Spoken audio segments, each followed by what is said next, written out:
নমস্কার, লক্ষ্য পূরণের দিশারি চ্যানেলটি থেকে আবার আপনাদের স্বাগত জানাই। আজকে আমরা এমন একটি মানুষের সাথে আপনার পরিচয় করিয়ে দেব, বিদ্যালয়ে শিক্ষা ক্রীড়া দপ্তরের একজন প্রতিনিধি। ওনার সাথে পরিচয় করিয়ে দিই। উনি একজন ডক্টরেট ফর স্পোর্টস। হ্যাঁ, ওনার সাথে আপনাদের পরিচয় করিয়ে দিই। নমস্কার স্যার। নমস্কার, আবারও একবার সবাইকে নমস্কার। আমি ডক্টর সজল তাঁতি। বাই প্রফেশন আমি নসিবপুর উচ্চ বিদ্যালয় হুগলির শারীরিক শিক্ষার শিক্ষক।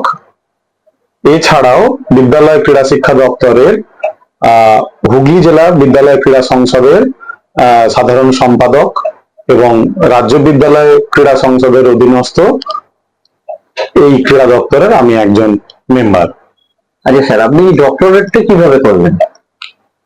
ডক্টরেটের বিষয়টি হচ্ছে সাধারণভাবে আমরা যা পড়াশোনা করি সেই পড়াশোনাতে নর্মাল গ্রাজুয়েশন পর্যায়ে যেটা অর্থাৎ স্নাতক আমি কমপ্লিট করেছিলাম ইংরেজিতে। খেলাধুলা ভালোবাসতাম, খেলাধুলা করতামও। সেই সুবাদে আমার গ্রাজুয়েশন হয়ে যাওয়ার পরে আমরা 1 বছরে বিপিএড কোর্স মানে ব্যাচেলার অফ ফিজিক্যাল এডুকেশন, এই কোর্সটা আমি হাবড়ার বাণীপুর থেকে পাস করেছিলাম। তারপরে ওখান থেকে চলে আসি কল্যাণী ইউনিভার্সিটিতে MPEd masters of physical education. সেখান থেকে 2 বছরের কোর্স করি।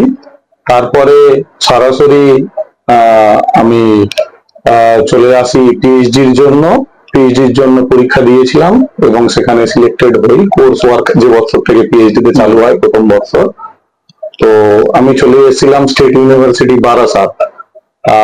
অ্যাকচুয়ালি বাণীপুর যে কলেজটা থেকে আমি ফিজিক্যাল এডুকেশন পাস করেছিলাম সেটা তখন ছিল ক্যালকাটা ইউনিভার্সিটির আন্ডারে।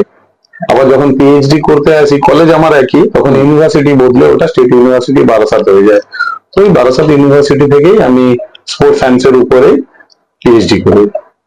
এখন স্কুলে আপনি তো স্পোর্টস এর সাথে যুক্ত, মানে স্কুলের স্পোর্টস ডিপার্টমেন্টের সাথে যুক্ত। এখন স্পোর্টস ডিপার্টমেন্টে কি মানে নতুন ভেরিয়েশন বা ধরুন আপগ্রেডেশন কি হয়েছে, মানে স্কুলের তরফ থেকে কিভাবে কি আমাদের দিচ্ছে ফেসিলিটি?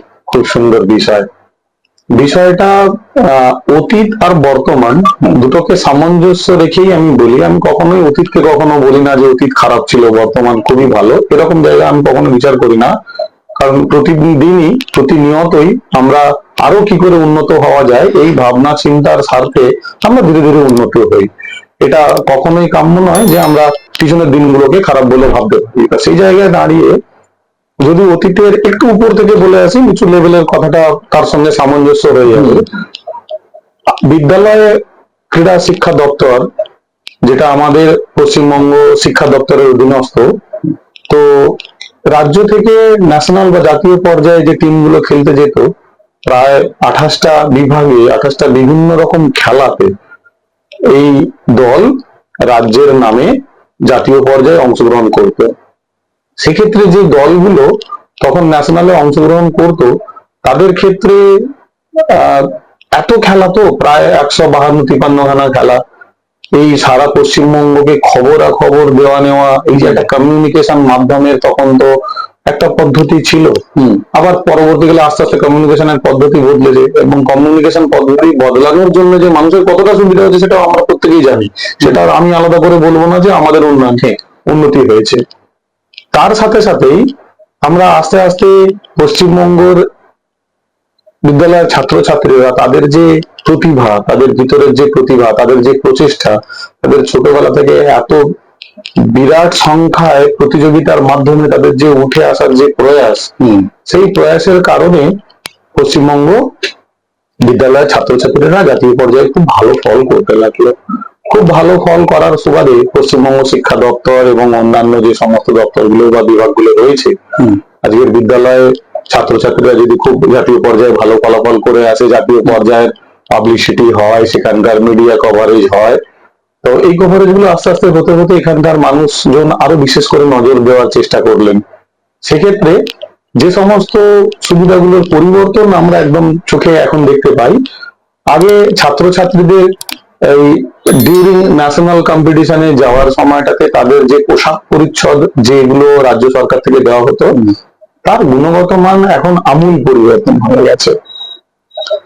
দৈনিক খাদ্য তালিকার জন্য যে বাজেট বরাদ্দ হতো সেটার প্রায় 3 গুণের কাছাকাছি বেড়ে গিয়েছে। আগে আমরা সবাই জানি, এটা আমাদের কাছে খুব বলতেও অনেক সময় অনেকেই আমরা আনন্দ করে বলি বা বাচ্চাদেরকে আমরা শেখাই, বলি যে অতীতের গল্প। তখন ট্রেনে করে যোগাযোগের মাধ্যম সব সময়তেই ভালো, ট্রেনে হয়তো রিজার্ভেশন হতো না, বা ট্রেনের যে সমস্ত নিয়ম কানুন গুলো ছিল সবসময় ফুলফিল হতো না, ট্রেনের সিট কনফার্মেশন হতো না। এটা ছিল একটা বড় সমস্যা, কারণ ভারতবর্ষের বিভিন্ন প্রান্তে তো ন্যাশনাল পর্যায়ের খেলা হয়। এখন আমরা ইনসিওর করতে পেরেছি প্রত্যেকটা ছাত্রছাত্রী আবশ্যিক ফ্রি টায়ার এসিতে যাত্রা করবে, এবং ট্রেনের যদি টিকিট না পাওয়া যায় সেক্ষেত্রে তারা এয়ার ট্রাভেলও বাড়ার মতন আমাদের সরকার সচেষ্ট হয়েছেন, এবং ছাত্রছাত্রী মানে এটা আপনাদের শিক্ষা দপ্তর থেকেই এই ব্যবস্থাটা করা হচ্ছে। এবং তার সঙ্গে খেলাধুলার মানের এবার যদি পরিবর্তন আমি দেখতে যাই, খেলাধুলার মানের জন্য যে সেই প্ল্যাটফর্মটা, যে জায়গাটাতে প্রতিযোগিতা হচ্ছে, সেই প্ল্যাটফর্মটাকে আমরা ইন্টারন্যাশনাল স্ট্যান্ডার্ডে কনভার্ট করার চেষ্টা করছি। মানে একটা ছোট্ট উদাহরণ না দিলে বিষয়টা ক্লিয়ার হয় না। ধরুন কবাডি খেলা, এতদিন আমরা দেখে এসেছি মাঠের মধ্যেই কবাডি কোর্ট করে সেখানে মাঠে কবাডি হতো। এখন আমাদের রাজ্য পর্যায়ের এই বিদ্যালয়ের ছাত্রছাত্রীদের যে কবাডির রাজ্য পর্যায়ের মিট হচ্ছে, সেখানেও কিন্তু ইন্টারন্যাশনাল স্টাইলে যেমন কবাডির ম্যাট পেতে সুন্দরভাবে সেটাকে পরিচালনা করা হয়, আমাদের কিন্তু রাজ্য পর্যায়েতেও কিন্তু সেই একই রকম ভাবে সুন্দর করে ম্যাট সেখানে আমরা এস্টাবলিশ করি, করে আমরা খেলাটা রাজ্য পর্যায়ে খেলা করি। এরকম আমূল এটা কবে থেকে, মানে এই পরিবর্তনটা কত সালের পর থেকে হচ্ছে? এই পরিবর্তনটা প্রতিনিয়তই, যদি আমি ধরি প্রতিনিয়ত এটা চিন্তাশীল এবং পরিবর্তন অল্প অল্প করে আমরা কিন্তু প্রয়াস চালিয়ে আসছি। এবারে দেখুন বাস্তবিক পরিস্থিতি বা রাজ্য সরকারের বিভিন্ন রকমের অবস্থা বা আমাদের আর্থসামাজিক অবস্থাও তো অনেক সময় এগুলোর উপরে প্রভাব বিস্তার করে। মোটামুটি যদি আমি ধরি করোনার পিরিয়ডটা খুব ভাইটাল আমাদের কাছে একটা। করোনার পিরিয়ডের আগে কিছু গতানুগতিক পদ্ধতিতে একই রকম আমরা চলে আসতাম, জাস্ট করোনার পরেই আমাদের ফার্স্ট ইমপ্লিমেন্টেশন হয় 2022-23 আর্থিক বছর থেকে। এই বছর থেকেই আমরা যখন খেলাধুলা বা সমস্ত কিছু বন্ধ হয়ে গেছিল, নতুন করে যখন আমরা শুরু করতে গেলাম, তখন আমরা সবাই মিলে সারা পশ্চিমবঙ্গের যারা এই ইউনিটটাতে আমরা একত্রিত হয়ে কাজ করি, প্রত্যেকেই আমরা একত্রিত হয়ে চিন্তা করলাম যে শুরু যখন হচ্ছে তাহলে একদম ইন্টারন্যাশনাল স্ট্যান্ডার্ডে শুরু হোক। বা তো সেক্ষেত্রে আমরা বেশিরভাগ ক্ষেত্রে আমরা সফল হয়েছি।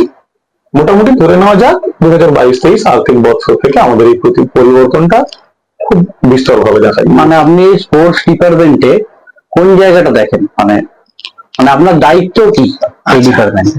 স্পোর্টস ডিপার্টমেন্টের এখন সরাসরি আমি এই হুগলি জেলা বিদ্যালয় ক্রীড়া সংসদের মধ্যে 4টি মহকুমা রয়েছে আমাদের, আরামবাগ, তারপরে শ্রীরামপুর, চন্দননগর এবং হুগলি সদর।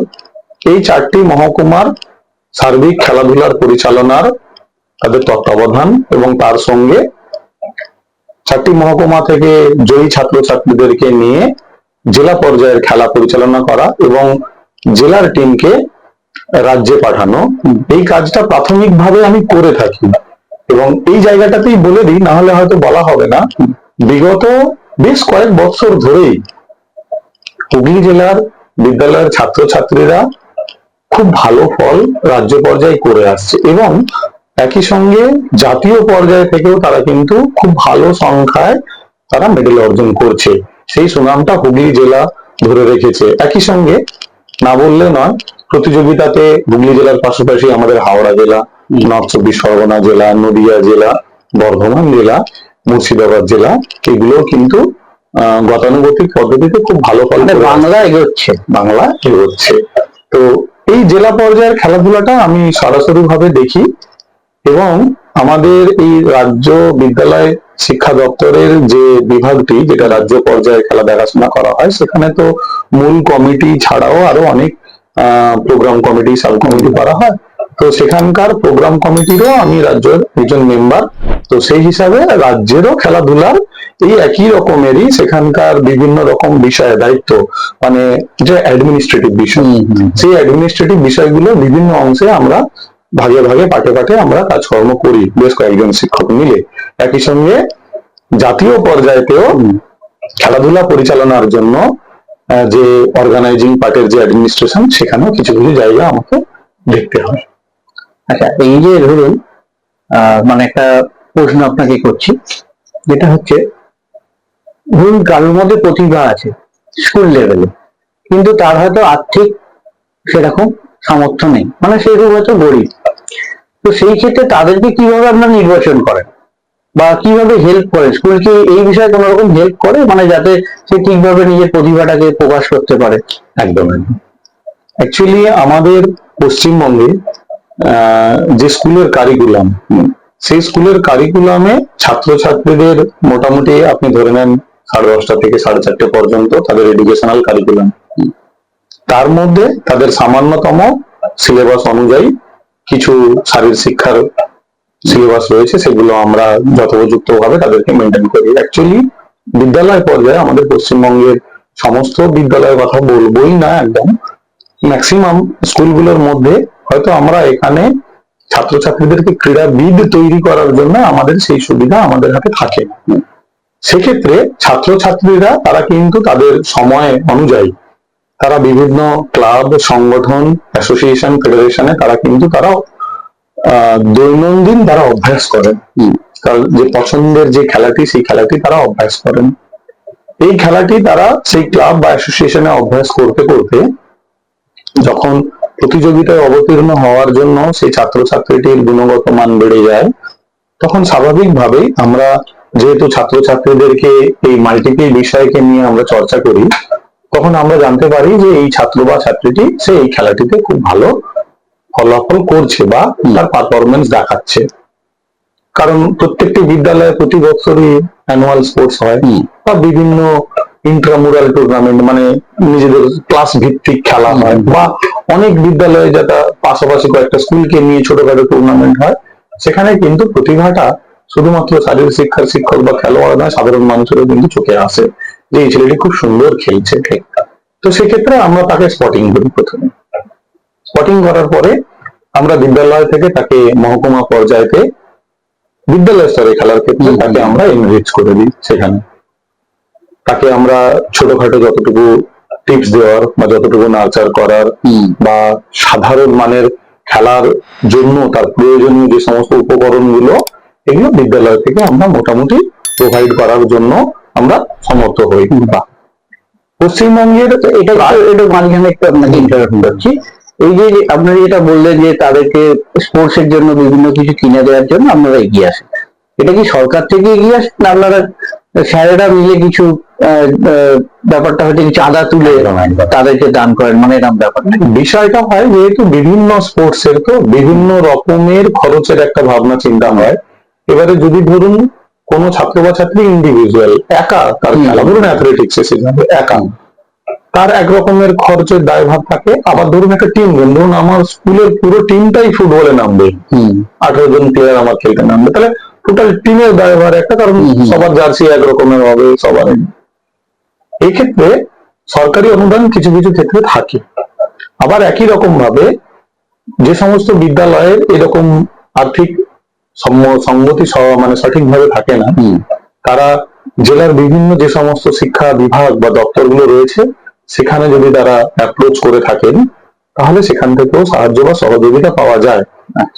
এবং এই বিষয়ে আগে বিদ্যালয়ে একটা স্পোর্টস গ্র্যান্ট আসতো, সেটা এখন হয়তো সরাসরি সেই নামে আসে না, কিন্তু বিভিন্ন রকম ভাবে বিদ্যালয়ের কাছে অল্প বিস্তর হয়তো আর্থিক সম্মতি এসেই যায়। অর্থাৎ সেখান থেকে এই সমস্ত ছাত্রছাত্রীদেরকে আমরা সাহায্য সহযোগিতা করতে পারি অল্প বিস্তর। আচ্ছা স্যার, আর একটা বিষয় আমার একটু জানার আগ্রহ ছিল, হয়তো আমাদের দর্শকদেরও আছে, যে ধরুন একটা ছোট ছেলে, আপনার স্কুল লেভেলে তো একদম 5 থেকে বোধহয় খেলাটা শুরু করা হয়, তো আমরা কি এখানে সেইভাবে বিচার করতে পারি যে আমার এই স্টুডেন্ট এই খেলা খেললে সে ভালো ফল করবে, মানে কারোর হয়তো ক্রিকেট, কারোর ফুটবল বা কারোর জিমন্যাস্টিক। তো আমাদের কি সেই ইনফ্রাস্ট্রাকচার আছে যাতে আমরা বুঝতে পারি যে মানে সেই স্টুডেন্টটা সেই খেলায় গেলে সে হয়তো ভালো ফল করবে, এরকম কিছু কি আছে? বা বিদেশে এই নিয়ে কি আমাদের থেকে অনেক ডেভেলপ তারা? মানে আমরা শুনেছি যে বিদেশে নাকি ছোট থেকে যে যে বিষয় ভালো তাকে সেই দিকে এগিয়ে দেওয়া হয়, কিন্তু আমাদের হয়তো সেই ক্ষেত্রে যে বাবা মারাই ঠিক করে যে না তুই ক্রিকেট খেলবা, ছেলে মন থেকেই হয়তো ঠিক করে না আমি ক্রিকেট খেলবো, ভাল লাগছে। এই ভাল লাগছে বা তার শরীরটা সেই খেলাকে পারমিট করছে কিনা, এই ব্যাপারটা কি আমাদের দেশে কতটা? খুব সুন্দর এবং প্রাসঙ্গিক প্রশ্ন এটা। আমাদের দেশে শব্দটা খুব ব্যবহার করা হয়, ট্যালেন্ট আইডেন্টিফিকেশন বা ট্যালেন্ট হান্ট। একদম। এই শব্দটা কিন্তু আমরা ব্যবহার করি এবং আমাদের আমি এই একদম নিচু স্তরেই আগে আসি, কারণ এটা তো ট্যালেন্ট হান্টটা হবে একদম নিচু স্তর থেকে। তো সেই জায়গাটাতে দাঁড়িয়ে এই ট্যালেন্ট হান্ট শব্দটা আমরা কিন্তু খুবই নিচু স্তরে ব্যবহার করি, দিয়ে আমরা সেই অনুযায়ী প্রোগ্রামও সাজাই যে ট্যালেন্ট হান্ট বা ট্যালেন্ট আইডেন্টিফিকেশন প্রোগ্রাম হবে। সেটা কিন্তু একদম গতানুগতিক পদ্ধতিতে, যেটা প্রচলিত পদ্ধতি বেসড অন একজন এক্সপার্টের নলেজ। এই জায়গাটা যেটা বিদেশ শব্দটা উচ্চারণ করলেন, বিদেশের বিষয়টি অনেকটি সায়েন্টিফিক। আচ্ছা। এর সঙ্গে জড়িয়ে আছে স্পোর্টস মেডিসিন, এর মধ্যে জড়িয়ে আছে বায়োমেকানিক্স। অনেকটা বেশি বিদেশের এই পদ্ধতিগুলো অনেকটা বেশি অথেন্টিকেট। আমাদের ক্ষেত্রে একদম নিচু স্তরে সাধারণ মানের ক্ষেত্রে এই সমস্ত কিন্তু করা হয় না। আমরা তার বডি পশ্চার দেখি, ছাত্র বা ছাত্রীটির বডি পশ্চার দেখি, স্বাভাবিক নিয়মে একটি লম্বা ছেলে আসলে আমরা তাকে প্রেফার করবো বাবা তুই ভলিবল বা বাস্কেটবল খেল। অথচ তুলনামূলক ভাবে মানে নর্মালি তো আমাদের হাইট এবং ওয়েট দেখে বিএমআই আমরা জাস্টিফাই করি। তো সেক্ষেত্রে এইটুকু আমরা করে নিয়ে আমরা একটা ছাত্র বা ছাত্রীকে সাজেশন দিই যে বাবু তোমার দ্বারা হয়তো এই খেলাটাতে তুমি খেলতে ভালোবাসলেও, তোমার হয়তো এখন পারফরমেন্স ভালো থাকলেও আগামী দিনে হয়তো তুমি এখান থেকে খুব একটা ভালো ফল করতে পারবে না। এটা আমরা চোখের দেখাতে যতটা করি। এবং আমাদের এখানে তো যারা এক্সপার্ট রয়েছেন, কোচ যারা রয়েছেন বা ট্রেনার, দীর্ঘদিন ধরে তো তারা একটা হিউজ পপুলেশনের উপরে তারা কিন্তু সার্ভে করছেন। মানে একটি একটি মাঠে আমি যদি একটি উদাহরণ দিয়ে বলি যে অনূর্ধ্ব 14 বছর বালক যদি এখন শ্রীরামপুর মহকুমাতে আমি বলি যে অনূর্ধ্ব 14 বছর বালকদের ফুটবলের আমি বাছাই করবো একটা দল, সেখানে প্রায় আমার যতটুকু জানা শ্রীরামপুর মহকুমাতে প্রায় 800 থেকে 900 জন ছোট্ট ছোট্ট বাচ্চা অনূর্ধ্ব 14 যারা বুট পরে মাঠে উপস্থিত হয়ে যাবে। একই রকম অন্যান্য আশেপাশে জেলাগুলোতে। তো এইবারে বলুন আমাদের হাতে কতটা সময় থাকে বা কতটা আমরা বিজ্ঞানসম্মত ভাবে সেটা নির্বাচন করতে পারবো। অর্থাৎ পুরোটাই আমাদের দীর্ঘদিনের অভিজ্ঞতা এবং বেশ কতগুলো পদ্ধতি আমরা জানি, যে পদ্ধতিগুলো দিয়ে মনে হয় আমাদেরও, আমরা কিন্তু 100% শিওর নই যে এই ছেলেটি ভালো ফল করতে পারে। তো সুতরাং সেই মতো করে আমরা তাকে নেক্সট ট্রেনিং লেভেলে আমরা দেশে মোটামুটি আমরা মানে কি দেখে বুঝি যে কোনো বাচ্চাকে, আমাদের বাচ্চা থেকেই শুরু হয়ে যায় ওটা তাই বলছি যে কোনো বাচ্চাকে সেই এই স্পোর্টসে যেতে পারবে, ওদের ব্যাপারটা মানে কিভাবে ওরা নির্বাচন করে? সাইন্টিফিক ব্যাপারটা একদম একদম সাইন্টিফিক ব্যাপারটা না, বিদেশে একদম খুব ছোট্ট অবস্থা থেকে তাদের বিভিন্ন রকম ফিজিওলজিক্যাল টেস্ট তাদের করানো হয়। বিভিন্ন রকম ফিজিওলজিক্যাল টেস্ট, যেমন ধরুন জন্মানোর পর থেকে তার মাসেল ফাইবার টেস্ট করা হয় যে এই ছেলে বা মেয়েটির মধ্যে তার হোয়াইট মাসেল ফাইবার আছে না রেড মাসেল ফাইবার আছে। কারণ হোয়াইট মাসেল ফাইবার এবং রেড মাসেল ফাইবারের দুটি বৈশিষ্ট্য আছে। যাদের শরীরে হোয়াইট মাসেল ফাইবার রয়েছে তারা শর্ট ডিস্টেন্স রানিং এ খুব ভালো ফল করবে, এটা নিশ্চিত। যাদের শরীরে রেড মাসেল ফাইবার রয়েছে তারা লং ডিস্টেন্স রানিং এ খুব ভালো ফল করবে। অর্থাৎ আমার তো এখানে এই কাজটি করা সম্ভবপর হয়ে ওঠে না। আমাদের এই এখানে মানে ভারতবর্ষে এরকম কোন টেস্টের ব্যবস্থা একদম নিচু তলাতে সর্বত্র ভাবে নেই।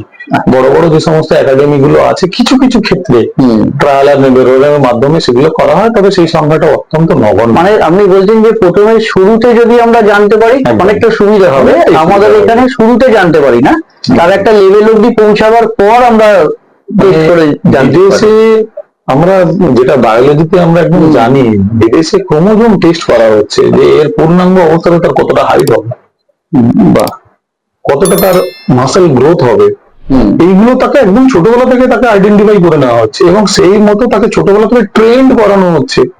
আমরা প্রচুর এগুলো ভিডিও এটা কি খুব খরচা সাপেক্ষ ব্যাপার? প্রচন্ড ব্যয় সাপেক্ষ। আর আমাদের দেশে কি পপুলেশনের জন্য এটা মানে পপুলেশন তো রয়েছে, তারপরে আমাদের দেশের যে ট্র্যাডিশন, সেই ট্র্যাডিশনের মধ্যে ফিজিক্যাল এডুকেশন বা শারীর শিক্ষা বা শরীর সম্বন্ধে সচেতনতাটা এতটা আমরা একদম জোর দিয়ে সমস্ত ক্ষেত্রে ইমপ্লিমেন্ট এখনো করে উঠতে পারিনি আমরা। মানে একটা ছেলেকে বা একটা স্টুডেন্টকে আমরা বলি ডাক্তার, ইঞ্জিনিয়ার বা ভালো চাকরির জন্য যতটা এগিয়ে দিই, শরীর শিক্ষার ব্যাপারে বোধ হয় আমরা গার্জেনদের থেকে অতটা এগিয়ে দিই না। এটা আমাদের দেশে একটা প্রচলিত পদ্ধতি। আবারও হয়তো বেশ কিছু জায়গা রয়েছে যে সমস্ত জায়গাগুলোতে কিন্তু এগুলো বাধ্যতামূলক। আমি নাম উল্লেখ করতে চাই না, বেশ কিছু রেসিডেন্সিয়াল শিক্ষার জায়গা রয়েছে যেখানে ছাত্রছাত্রীরা আবাসিক ভাবে থাকেন। সেই সমস্ত জায়গাগুলোতে কিন্তু প্রতিদিন একদম নিয়মিত সকালে এবং সন্ধ্যায় শরীর চর্চা বাধ্যতামূলক বা প্রত্যেকের ক্ষেত্রে। এবং আমাদের হয়তো নর্মাল স্কুল এডুকেশনের সমস্ত, যেহেতু এটা অনাবাসিক, অর্থাৎ একটি বাচ্চা তার মর্নিং সেশন বা আফটারনুন সেশন বা ইভিনিং সেশন, যেহেতু সে স্কুল কারিকুলামে থাকছে না, সেক্ষেত্রে হয়তো সবসময় তো সম্ভবপর হয় না। তো এছাড়াও আমরা মানে ফিজিক্যাল লিটারেসি যে বিষয়টা, সেই ফিজিক্যাল লিটারেসির কালচারটা আমাদের মধ্যে এখনো অতটা ওতপ্রোত ভাবে মাথাচড়া দিয়ে ওঠেনি বলে আমরা হয়তো বিষয়টাতে গুরুত্ব কম দিই। কারণ আমরা একটা অপ্রিয় সত্যি কথা, আমরা তো তখনই মানে ফিজিক্যাল কালচারটাকে বা শরীর চর্চাটাকে আমরা একটা থেরাপিউটিক অংশ হিসাবে কিন্তু সবার মাথাতেই রয়েছে। ঠিক, শরীর খারাপ হলে ব্যায়াম করতে হবে বা শরীর চর্চা করতে হবে, তাহলে শরীর সেরে দিতে হবে, শরীর সেরে গেলে ওটা করার দরকার নেই।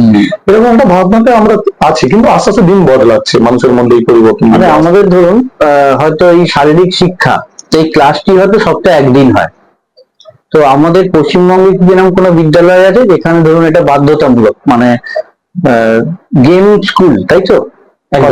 মানে এরকম কি কিছু? হ্যাঁ, এটা খুব ভালো একটা প্রশ্ন, সত্যি আমাদের পশ্চিমবঙ্গের গৌরব। আমি তার আগে বলে দিই, এটা বলে দেওয়ার পরে হয়তো তারপরের কথাগুলো বলা যাবে না। আমাদের পশ্চিমবঙ্গের স্কুলগুলোর মধ্যে অনেক স্কুলই আছে যে স্কুলগুলোতে আবাসিক ছাত্রছাত্রী থাকেন। আমার জানা বহু জেলাতে বহু স্কুল আছে যেখানে ছাত্রছাত্রীরা আবাসিক ভাবে কিন্তু সেখানে থাকে, পড়াশোনা করে। তাদের নর্মাল পড়াশোনার পাশাপাশি সেই অঞ্চলের বা সেই বিদ্যালয়ের শিক্ষক শিক্ষিকাদের প্রচেষ্টাতে সেখানে কিন্তু মর্নিং বা আফটারনুন বিভিন্ন খেলাধুলার ক্যাম্প কিন্তু সেই বিদ্যালয়ের উদ্যোগে করানো হয়। আচ্ছা, একদম ব্যক্তিগত বিদ্যালয়ের উদ্যোগে করানো হয়। তো সেই স্কুলগুলিকে বাদ দিয়ে আমাদের পশ্চিমবঙ্গের উত্তর 24 পরগনার হাবড়া অশোকনগরে ডক্টর বি.আর. আম্বেদকর একটি স্পোর্টস স্কুল রয়েছে, যে স্পোর্টস স্কুলের প্রাথমিক চিন্তা ভাবনাটাই হচ্ছে পড়াশোনার পাশাপাশি খেলাধুলা। তাদেরকে সেখানেও নর্মাল স্কুল এডুকেশনের মতো তাদের ক্লাস হয়, তার সঙ্গে সকাল বিকেলে তাদের কিন্তু কোচ দিয়ে, ট্রেন্ড কোচ দিয়ে তাদেরকে বিভিন্ন বিষয়ে বিভিন্ন খেলাধুলা তাদের কিন্তু কোচিং করানো হয়। এবং একটা স্পোর্টস পার্সনকে যেভাবে তার ডেইলি লাইফ রুটিন বা ডেইলি ডায়েট, শব্দটা তো এখন খুব প্রচলিত, তাদের ডেইলি ডায়েট যা হওয়া উচিত সেই ডায়েট কিন্তু তাদের প্রোভাইড করা হয়।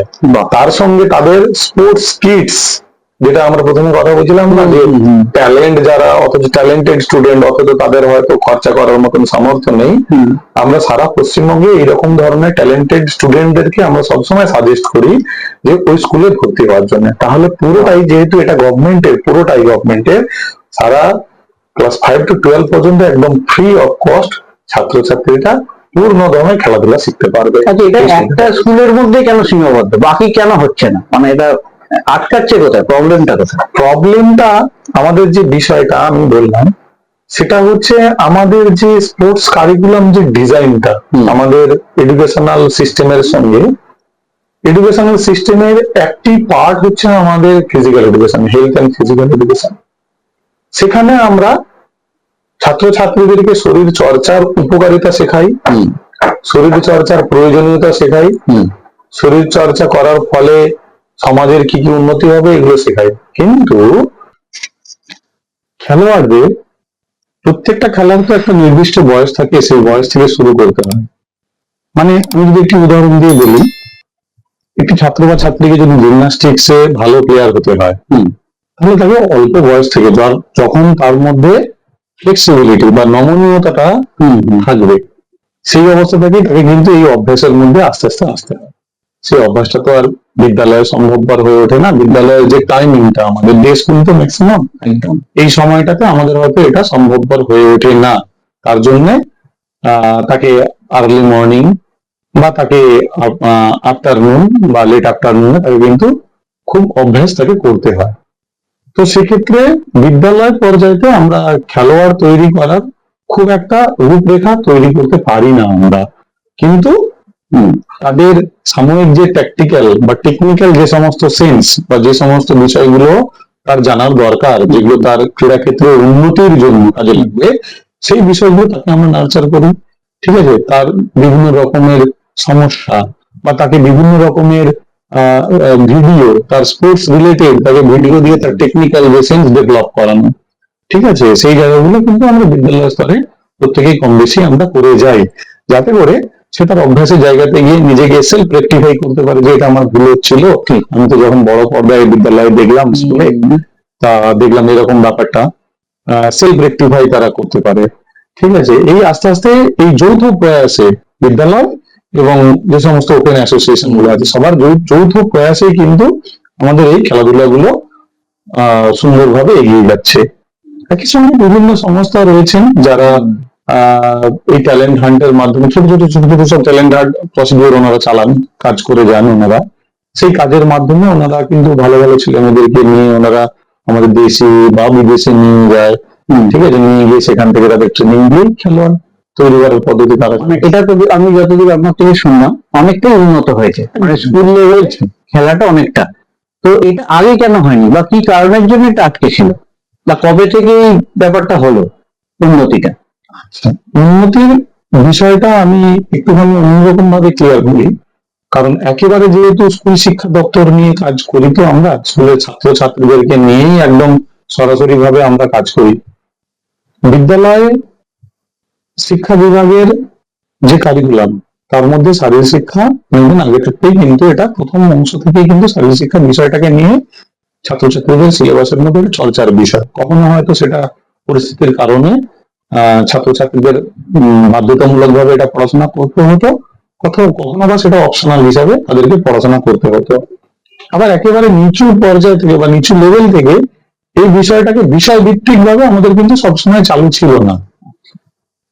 তো 2012-13 সাল, আমি যদি একটু ফিরে যাই, 2012-13 সাল থেকে আমাদের রাজ্যের মোটামুটি যারা সিলেবাস কমিটি বা বিদ্যালয় শিক্ষা দপ্তর যারা চালান, তো তারা চিন্তা ভাবনা করলেন যে শারীরিক শিক্ষাটাকে বিষয় ভিত্তিক করে কেন আমরা এটাকে ছাত্রছাত্রীদের সামনে উপস্থাপন করতে পারবো না। শারীরিক শিক্ষা মানে কি শুধুই খেলাধুলা? শারীরিক শিক্ষা মানে কি মাঠে গিয়ে ফুটবল খেলা? শারীরিক শিক্ষা মানে কি খালি ড্রিল করা, মার্চিং করা? কেন এটা পড়াশোনার মধ্যে আসতে পারে না? এবং আস্তে আস্তে যখন এই মানুষের সমন্বয় বাড়ছে, যোগাযোগটা বাড়ছে, দেশে বিদেশে মানুষের মধ্যে যখন কমিউনিকেশনটা আস্তে আস্তে এস্টাবলিশ হচ্ছে, ব্যয়বহুল কমিউনিকেশন থেকে আস্তে আস্তে ব্যয় সংকোচ কমিউনিকেশনে আসছে, তখন এই সমস্ত বিদেশি কালচার, রীতিনীতি, প্রয়াস, পদ্ধতি, তাদের সিলেবাস, এথিক্স, এই সমস্ত গুলো আমাদের মনের মধ্যে আস্তে আস্তে দাগ কাটতে থাকলো।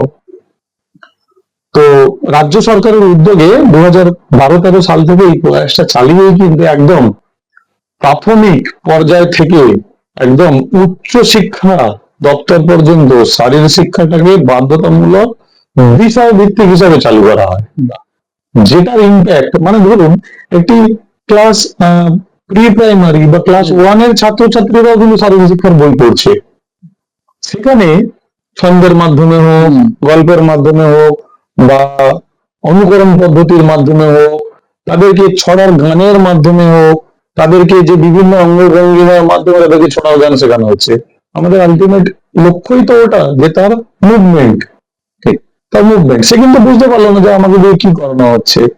আলটিমেট আমরা ছড়ার গান, বিভিন্ন রকম পদ্ধতি বিষয়ে আমরা বইটা ছাত্র বা ছাত্রীর হাতে তুলে দিলাম। সেই ছাত্র বা ছাত্রী যখন পঠন করছে, বইটা যখন পড়াশোনা করছে, তখন সেই বিষয়গুলো সম্বন্ধে অবগত হচ্ছে। এর আগে কালচারটা হয়তো শুধুমাত্র মার্চিং, ড্রিল, ব্রতচারী, নাচ, এইরকম কিছু কিছু জায়গায় সীমাবদ্ধ ছিল। মানে যারাই শিখতেন তারাই জানতেন যারা শিখতে পারতো না তারা জানতেই পারতো না, হয় শুনে বা দেখে কখনো অনুষ্ঠান তারা। কিন্তু যেহেতু বই হাতে এসে গেল, পদ্ধতি এসে গেল, এক বললে এই, দুই বললে এই, প্রত্যেকে বিষয়টার প্রতি না আগ্রহ বেড়ে গেল মানুষের মধ্যে। আজকের সেই আগ্রহটা বাড়তে বাড়তে এত বছর হয়ে গেছে, তো বহু মানুষজন যারা কিন্তু এই বিষয়ের সম্বন্ধে তারা সচেতন হয়ে গেছে, তারা এই বিষয়গুলোকে নিয়ে ভাবতে শিখে গেছে। তো এই জন্যই আস্তে আস্তে খেলাধুলার উন্নতিটাও বাড়ছে আস্তে আস্তে।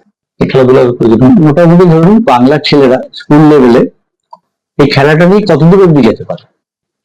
হ্যাঁ, বিদ্যালয় পর্যায়ে আমাদের রাজ্য সরকারের যে পরিকাঠামো, সেই পরিকাঠামোর প্রথম জায়গায় হচ্ছে প্ল্যাটফর্ম হচ্ছে স্কুলের খেলা। প্রত্যেকটি স্কুলে অ্যানুয়াল স্পোর্টস বা বিভিন্ন ইন্টারমোডাল স্পোর্টস হয়, আগেও বলেছি। তো সেখানে খেলার পরে সেই সমস্ত ছাত্রছাত্রীকে বিদ্যালয়, প্রতিটি বিদ্যালয় মহকুমা পর্যায়ের খেলাতে অংশগ্রহণ করতে পাঠাতে পারেন। মহকুমা পর্যায়ে যদি সেই ছাত্র বা ছাত্রী জয়লাভ করে বা সিলেক্টেড হয়, তাহলে তাকে জেলা পর্যায়ে পাঠানো হয়। আচ্ছা, জেলা পর্যায় থেকে রাজ্য, রাজ্য থেকে জাতীয় বা ন্যাশনাল পর্যায়ে, ন্যাশনাল থেকে ইন্টারন্যাশনাল পর্যায়ে, ইন্টারন্যাশনাল পর্যায়েতে যদি তার একাধিক ভালো ফলাফল তার দেখতে পাওয়া যায়, তাহলে আমরা সবাই জানি ক্রীড়া ক্ষেত্রে সর্বোচ্চ প্রতিযোগিতা হচ্ছে অলিম্পিক।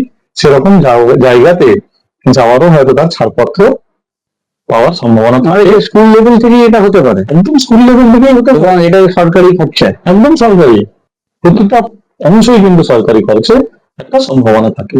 আচ্ছা, ধরুন একটা স্টুডেন্ট খুব ভালো খেললো, হয়তো অলিম্পিক অব্দিও পৌঁছালো, তারপর কি চাকরি বাকরির ব্যাপারটা এর সাথে কি অনেকটা যুক্ত থাকে, মানে কোনো হেল্প পাওয়া যায় সরকার থেকে? দেখুন, চাকরি বাকরির যে বিষয়টি রয়েছে সেটি তো আমরা সাধারণভাবে সরকারি চাকরি বলে, আমি একটু অন্যরকম ভাবে ভেঙে বলি ব্যাপারটা। সরকারি চাকরি বলে তো আমরা ভাবি, সরকারি চাকরির ক্ষেত্রে দুটোই ভাগে আমরা যদি ভাবি, যে একটা গভর্নমেন্ট অফ ইন্ডিয়ার সার্ভিস আর একটা স্টেট গভর্নমেন্টের সার্ভিস। এক্ষেত্রে রাজ্য সরকারি হোক বা জাতীয় পর্যায়ের হোক, বিভিন্ন কিন্তু আমাদের দপ্তর রয়েছে। সেই দপ্তরগুলির প্রত্যেকটা ইউনিট বিভিন্ন স্টেটে কিন্তু রয়েছে। আমি যদি রেল ধরি, ব্যাংক ধরি, ইনকাম ট্যাক্স ধরি, ঠিক আছে, বিভিন্ন দপ্তর কিন্তু তাদের রয়েছে। তো সেই দপ্তরগুলির মধ্যে তাদের বৎসরে কিন্তু একটা ইন্টার টুর্নামেন্ট তারা অর্গানাইজ করেন, এবং এই ইন্টার টুর্নামেন্টের ফলাফলটাও কিন্তু এক ধরনের আন্তর্জাতিক পর্যায়ের সঙ্গে রিলেট করে, যুক্ত হয়। ঠিক আছে, কারণ চাকরি করতে যাওয়া মানে দেখুন মোর দেন 18 ইয়ার্স কারোর এজ, মোর দেন 18 ইয়ার্স মানে হচ্ছে সে সিনিয়র। তাহলে তাকে সিনিয়র গ্রুপে খেলবে, সে আপ টু যতটা এজ পর্যন্ত তিনি খেলতে পারেন বা তার পারফরমেন্স ধরে রাখতে পারেন। তাহলে সিনিয়র গ্রুপে আমরা দেখেছি 40, 45, 50 বছর বয়স পর্যন্ত কিন্তু আমরা আন্তর্জাতিক মানের খেলোয়াড় দেখেছি। তাহলে চাকরির পরের যে এতটা বছর একটা বয়সটা হাতে পাওয়া যায়, ওই দপ্তর হাতে পাচ্ছেন ওই প্লেয়ারকে, তাহলে ওই প্লেয়ারের থেকে ওই দপ্তর সেই সুনাম বা সুখ্যাতি অর্জন করতে পারেন। আচ্ছা, ঠিক আছে, এইটাকে মাথায় রেখে প্রত্যেকটা দপ্তর ওনাদের চাকরির ক্ষেত্রে এই অফারটা দেন, যে এলিজিবল বা ভালো বা এলিট প্লেয়ার যারা, তারা চাইলে আমাদের এই দপ্তরে তারা কিন্তু, মানে এটাই কোটা হিসাবে। হ্যাঁ, কোটা হিসাবে তারা আপনারা কিন্তু যোগদান করতে পারেন। সেই সমস্ত মানুষেরা অন্যান্য সময় দপ্তরেরও কাজ করলেন, আর যখন টুর্নামেন্ট হচ্ছে তখন তারা সেই দপ্তরের হয়ে তাদের ব্যানারে তাদের হেডে তারা অংশগ্রহণ করছেন, সেই দপ্তরেরও সুফল হচ্ছে, এবং সেই মানুষটিও তার খেলার আগ্রহ এবং খেলার নেশা যেটা রয়েছে সেটাও তিনি চালিয়ে যেতে পারছেন। আচ্ছা, ধরুন এটা তো আপনি বললেন যে রেলে চাকরি বা ব্যাংকে চাকরি, তো সবার ক্ষেত্রে তো এটা হয় না, মানে সব প্লেয়ারদের তো আর রেলে চাকরি ব্যাংকে চাকরি, তারা কি অন্যভাবে অন্য কিছু চেষ্টা করতে পারে? প্রচুর ডাইমেনশন রয়েছে শারীরিক শিক্ষার বিষয়টা, ডাইমেনশন এত রয়েছে, এত বিস্তর ভাবে, এত ব্যাপক ভাবে রয়েছে, সেটা সাধারণ মানুষেরা প্রাথমিক পর্যায়ে বুঝে উঠতে পারেন না। কিন্তু যদি একটু উচ্চ পর্যায়ের ভাবনা চিন্তা বা পড়াশোনা করা যায়, তাহলে ভাবনা চিন্তাটা কিন্তু একটু পরিষ্কার হয়ে যায়। কেমন পরিষ্কার হয়ে যায়, আমি একটু ছোট্ট উদাহরণ দিয়ে বলি। শারীরিক শিক্ষা একক বিষয় নিয়ে কিন্তু নয়, শারীরিক শিক্ষা হচ্ছে বিভিন্ন রকমের বিষয়কে একত্রিত করে শারীরিক শিক্ষা। মানে ধরুন এর মধ্যে বায়োমেকানিক্স রয়েছে, এর মধ্যে ফিনান্থ্রোপোমেট্রি রয়েছে, এর মধ্যে কাইনেসিওলজি রয়েছে, এর মধ্যে স্পোর্টস সায়েন্স রয়েছে, এর মধ্যে স্পোর্টস মেডিসিন রয়েছে। এরকম একাধিক বিষয়কে কিন্তু স্পোর্টস ম্যানেজমেন্ট এখন খুব popular। একাধিক বিষয়কে নিয়ে কিন্তু শারীরিক শিক্ষা। তাহলে শারীরিক শিক্ষার মধ্যে যদি আপনি প্রফেশনাল কেরিয়ার খুঁজতে চান, যে শারীরিক শিক্ষা পড়াশোনা করে আমি কি করব, শারীরিক শিক্ষার আমি আগেই শব্দটা বলে দিলাম যে প্রফেশনাল কেরিয়ার। শারীরিক শিক্ষার কিন্তু প্রফেশনাল কেরিয়ার রয়েছে, স্কোপ রয়েছে। আজকের একদম প্রচলিত ভাবে কি পড়াশোনা করা যাবে না, স্পোর্টস ম্যানেজমেন্ট। স্পোর্টস ম্যানেজমেন্ট করলে তাহলে কি চাকরি পাওয়া যায়? এই যে একদম যদি একদম রিসেন্ট উদাহরণ আইপিএল, রিসেন্ট উদাহরণ, স্পোর্টস ম্যানেজমেন্ট পাস করা ছাত্রছাত্রীরা তারা কিন্তু এই ধরনের যে আমাদের এত সুন্দর একটা বিষয় উপস্থাপন, যে প্রেজেন্টেশন টেকনিকটা আমাদের সামনে তুলে ধরা হয়েছে, কোনো ল্যাগিং নেই, কোনো জায়গাতে কোনো খুঁত নেই, সমস্ত জায়গা নিট অ্যান্ড ক্লিন, সুন্দর ভাবে একদম ওয়েল অর্গানাইজড ম্যানারে চলছে। এটার জন্য কিন্তু আপনার এই নলেজটা থাকা দরকার আছে। আইপিএল দীর্ঘদিন ধরে চলছে, আইপিএল মিটে গেলে আইএসএল হবে, আইএসএল মিটে গেলে অন্য কিছু খেলা হবে। তাহলে যারা এই ম্যানেজমেন্টের বিষয়ে পড়াশোনা করছেন তারা এই বিষয়ে প্রফেশনাল কেরিয়ারের সঙ্গে তারা যুক্ত হতে পারছেন। প্লেয়ারদের চোট আঘাত লাগবে, তাদের চোট আঘাত লাগার জন্য তাদের প্রত্যেক এলিট প্লেয়ারের নিজস্ব একজন করে স্পোর্টস ফিজিওথেরাপিস্ট রয়েছে। তারা সারাদিন ওই প্লেয়ারের মাসেলের নার্চার করা, কারণ মাসেলের থেকে তো বেস্ট পারফরমেন্সটা আমাকে নিতে হবে। আমি অভ্যাসের সময়তে মাসেলের ক্লান্তি তৈরি হলো ল্যাকটিক অ্যাসিড, সেই ল্যাকটিক অ্যাসিডটাকে রিলিজ করা না করলে সেই প্লেয়ারটা তো আবার পূর্ণ উদ্যমে তার পারফরমেন্স দিতে পারবে না। তাহলে ভাবুন, আন্তর্জাতিক পর্যায়ে প্রত্যেক প্লেয়ারের হয়তো দেখা যাচ্ছে নিজস্ব একজন বা একাধিক ফিজিওথেরাপিস্ট রয়েছেন, স্পোর্টস মেডিসিনে তাদের সেখানে অ্যাপয়েন্টমেন্ট রয়েছে। ঠিক আছে, এইরকম করে বায়োমেকানিক যে শব্দটা বললাম, মানে এরকম প্রত্যেকটা বলতে গেলে অনেকটা সময়। আজকে যে স্পোর্টস ইকুইপমেন্ট, আপনি ভাবুন ফুটবল বিশ্বকাপে ফুটবলের মধ্যে এমন কিছু বিষয় বা যান্ত্রিক ইমপ্লিমেন্টেশন করা হচ্ছে যেটাতে অনেক কিছু তথ্য যেগুলো আমাদের চোখের আড়ালে মানে অ্যাজাম্পশন করে ডিসিশন নিতে হতো, সেগুলো আমাদের সামনে এখন স্পষ্ট হয়ে যাচ্ছে। এগুলো হচ্ছে এই বায়োমেকানিক্যাল অ্যানালিসিসের ফলাফল। বলছেন একটা স্পোর্টসম্যান যদি সরকারি চাকরি নাও পায়, প্রচুর তাও মোটামুটি আপনার আন্দাজে কত, মানে এরকম প্রচুরটা মানে কতটা? দেখুন, মানে আমরা পড়াতে গিয়ে বিদ্যালয় পর্যায়ে বা হায়ার জায়গাগুলোতে আমরা পড়াতে গিয়ে আমরা হয়তো সচরাচর এরকম নির্দিষ্ট আমরা এখনো পর্যন্ত করতে পারিনি যে 100টা বা 150টা, কারণ এত অ্যাম্পল ডাইমেনশন রয়েছে না, এটাকে সংখ্যা দিয়ে বিচার করা যায় না। কারণ আমি আর একটু ভেঙে বলি, ধরুন খেলো ইন্ডিয়া হচ্ছে, খেলো ইন্ডিয়াতে যেখানে খেলো ইন্ডিয়ার যে কম্পিটিশন এরিয়া, সেই কম্পিটিশন এরিয়াটা সেখানে তৈরি করা হচ্ছে। সেই কম্পিটিশন এরিয়াতে কোথায় কম্পিটিশন হবে তার আর্কিটেক্ট করা, তার ডিজাইনিং করা, ঠিক আছে, তার টাইমিং সেট আপ করা, প্রত্যেকটা মানে কি বলবো বলুন তো, প্রত্যেকটা ছোট ছোট ছোট ছোট এত হাজার জন ইমপ্লিমেন্ট হয়, তো কোনো দিক বলে যাবে, মানে আপনি একটা কাজ একজনকে দিতে পারেন, একটা কাজ 4 জনকে দিয়েও করাতে পারেন। ঠিক আছে, তখন আপনাকে 4 জনকে সেখানে আপনাকে ইমপ্লিমেন্ট করতে হচ্ছে। তো এরকম পার্টিকুলার হাতে গোনা হয়তো যে কতগুলো বিষয় আছে সেগুলো তো নির্দিষ্ট। ধরুন আমি যদি জিম বলি, জিম মানে কিন্তু সমস্ত জিম বুঝিয়ে গেল একটা শব্দ, একটা শব্দে। তার মানে তো জিম মানে তো একজন ইমপ্লিমেন্ট হচ্ছে না, জিমের বিভিন্ন রকম অ্যাপারেটাস আছে, বিভিন্ন রকম অ্যাপারেটাসে বিভিন্ন রকমের এক্সপার্ট লোকজন দেওয়া হয়। একজনের পক্ষে তো সমস্ত কিছু জানা সম্ভব নয়, বিভিন্ন রকম যান্ত্রিক এক্সপার্ট একজন একজন তৈরি করবে। তাহলে ভালো ভালো বড় বড় যে সমস্ত জিম সেন্টার গুলো রয়েছে সেখানে তাদের প্রত্যেকটা অ্যাপারেটাস ওয়াইজ একজন একজন করে তারা ট্রেনার ইমপ্লিমেন্ট করতে পারেন। সেখানে দেখুন কতটা প্রফেশনাল কেরিয়ার অনেকটা বেশি সেখানে বেড়ে গেল। তো এরকম মানে অনেক রাস্তা রয়েছে, অনেক। এই নয় যে আমাকে সরকারি চাকরি পেতে হবে তবে আমার মানে চলবে আর কি, চলবে না এরকম। তাকে জানতে হবে, জানার জন্য আপনারা তো আছেন, একদম যোগাযোগ করলে আপনারা খেলাটা ভালোবাসা, খেলায় যুক্ত থাকা, খেলার বিষয় সম্বন্ধে জানা, সারা বিশ্বের দরবারে প্রতি মুহূর্তে তো এগুলোকে নিয়ে আপডেট হচ্ছে, নিয়ম কানুন, চিন্তা ভাবনা, রীতি নীতি সমস্ত কিছু। দেখুন না, মানে আমি যদি একটু পুরনো গল্প বলি, যখন অলিম্পিক প্রথম চালু হয়েছিল তখন ডিসকাস বলতে একটা পাথরের গোল অংশ, আর এখন ডিসকাস বলতে, তখন ফুটবল বলতে কি ছিল, এখন ফুটবল বলতে, এগুলো তো সবই স্পোর্টস মানুষেরই চিন্তা ভাবনাশীল একটা অংশ।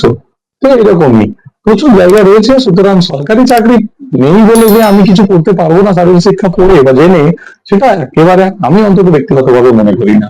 ঠিক, হয়তো জানার অভাবের জন্য আমরা এগোতে পারি। একদম জানার অভাবের জন্য। আচ্ছা, ধরুন মানে এই স্পোর্টস নিয়ে তো অনেকে লক্ষ্য পূরণ করতে চায় যে আমার এই স্পোর্টসে গেলে, সেটা তো আপনি বললেন, আগেও আলোচনা করেছেন যে আমাদের এইখানে মোটামুটি এইরকম মাসেল টেস্ট বা এরকম কোনো ব্যবস্থাপনা নেই। তো আমাদের আপাতত দেশে কি ধরনের টেস্ট করা হয়, সাময়িক কি টেস্টের ব্যবস্থা?